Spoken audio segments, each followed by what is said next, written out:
Hi, this is AnimaPolitic, and this is a video for Hythloday71. Sorry it's taken me so long to get back to you. I hope you remember that you made a video asking questions for anarchists, and I'd like to give a response, but I don't want to get too detailed or too particular at this point. Instead, what I'd like to do is invite you to join me in an ongoing discussion, because I think basically anarchy as a whole is such a big subject, and there's such a lot of confusion about it. I think you pointed out yourself in one of your video responses to Life is How It Is that the anarchic community is quite disparate, and there are a lot of different views and different camps, and that's very true. And I'd like to address some of those subjects in a series of ongoing videos, partly in this discussion with you and partly as a standalone series, which I think you'll find useful. I hope so, anyway. If not, maybe you can help me out and point me in the right direction if I'm getting a little too self-involved with it, because I do tend to get carried away. I freely admit that up front.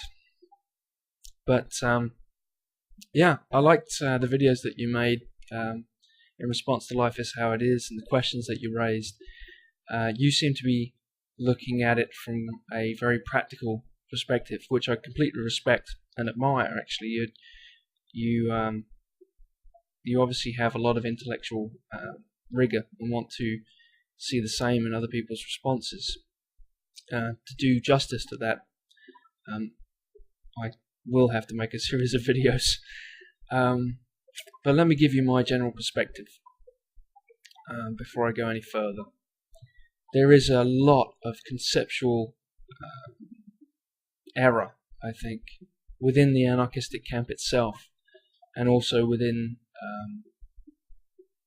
that group of people which isn't convinced about anarchism but is at least looking to ask questions about it and explore it.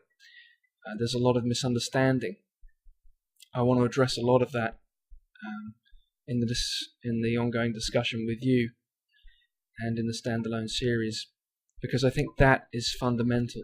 Unless we have clarity over what we think anarchism is and how we see it interacting with democracy and other forms of government or non-government, then we're not going to get very far. So firstly, I would like to invite you to tell me what you think anarchy is, or what you understand anarchy to be, from a theoretical philosophical perspective initially, and then from a practical perspective, but one of a higher level than individual issues. I think we're going to have to leave those for a bit and address them later. Though, as I said, you did bring up some very good points, and I hope we do get there eventually. So to give you my general overview, just as an introduction, I don't believe that anarchy means necessarily no government. I don't believe anarchy means no governance. And I don't think that anarchy will completely do away with power or territorial claims or coercion even, or force.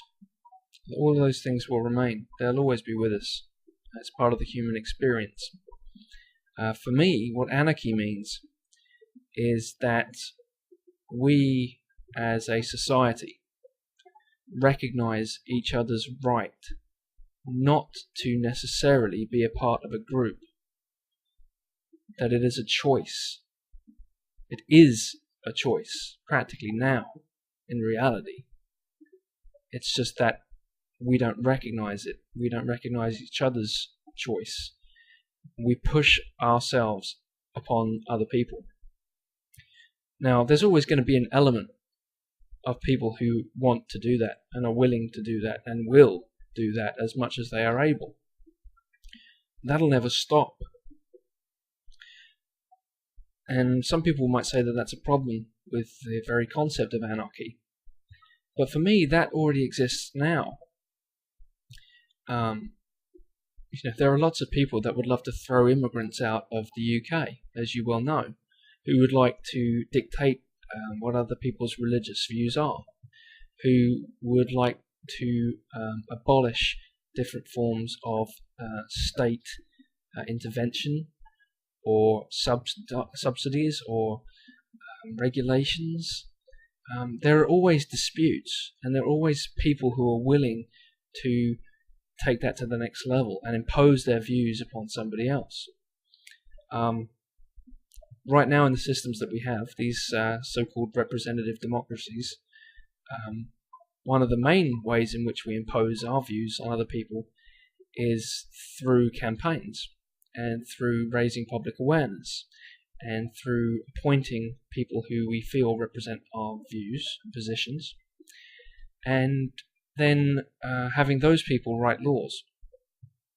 And that's all well and good. I'm not saying that that's all bad, but the trick is, if a group of people feel strongly enough that they do not want to be a part of a particular group or nation or community or society, they don't have any way out except through conflict and violence. And that seems to me to be a fundamental problem that we need to address, and one which I think the concept of anarchy fundamentally seeks to address. However, within anarchy, as I understand it, which is a broad picture, and we'll get back to it later, within anarchy you can still have government, you can still have governance, but on a voluntary basis. So I think one of the big questions we're going to come up against pretty soon is how much government, how much governance, how much power, how much force is legitimate, and also how much of it is practically unavoidable. But before I go too far with this, I would very much like to hear, as I said, your view of what anarchy is, and in your response, if you're willing to make one, I would very much like to hear not only how you conceive it from a theoretical point of view, but also some of the broader questions that raises for you, avoiding the more nitty-gritty practical discussions for the moment. Okay? I hope that's alright. I mean, I know that's primarily what you were interested in. I just don't feel that I can address it at this point without some degree of clarity between the two of us. Okay? So, I look forward to hearing from you, and I hope you'll watch some of the videos I'll be making over the next, I don't know, few months, year. Alright, take care.